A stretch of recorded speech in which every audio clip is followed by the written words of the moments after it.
জুলাই কন্যাদেরকে প্রথমে আমি আমার স্যালুট জানাই। আমি আবার স্যালুট জানাই আমাদের রিক্সা ভাইদেরকে। আপনারা না থাকলে এই জুলাই আন্দোলন সফল হতো না। আপনাদেরকে বারে বারে স্যালুট জানাবো, আপনাদেরকে বারে বারে স্যালুট জানাবো, কারণ যেই কথা বলুক না কেন তার ইতিহাসের মধ্যে এই রিক্সা ভাইদের মামা বলে তারা মানে যত্ন করে আপনাদের জন্য হয়েছে, আপনারা করেছেন।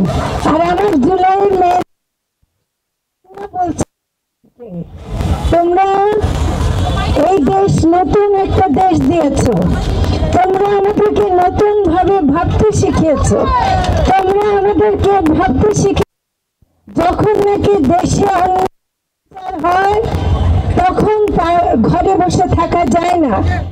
ভাইরা যখন পুলিশের গুলির সামনে থাকে তখন বোন হিসেবে ঘরে থাকা যায় না, তাই তারা ঢাল হয়েছিল।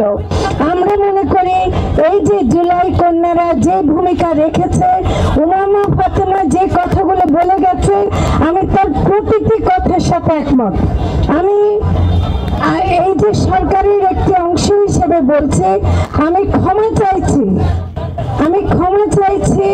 আমাদের যদি আমরা ব্যর্থ হয়ে থাকি, আমরা এখনো যদি মেয়েদেরকে নিরাপত্তা দিতে না পারি, এটা আমাদেরকে ব্যর্থতা মেনে নিতে হবে। কিন্তু এটাও মানতে হবে যে আমরা ফ্যাসিবাদকে একটু হটাতে পেরেছি, পুরুষতন্ত্র এখনো রয়ে গেছে।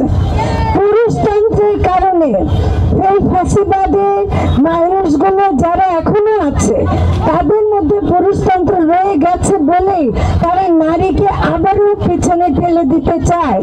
আমি সাবধান করে দিতে চাই, যেসব প্রতিক্রিয়াশীল গোষ্ঠী নারীদেরকে আবার ঘরে ফেরাতে চায় তাদের জেনে রাখুক জুলাই বারে বারে আসবে।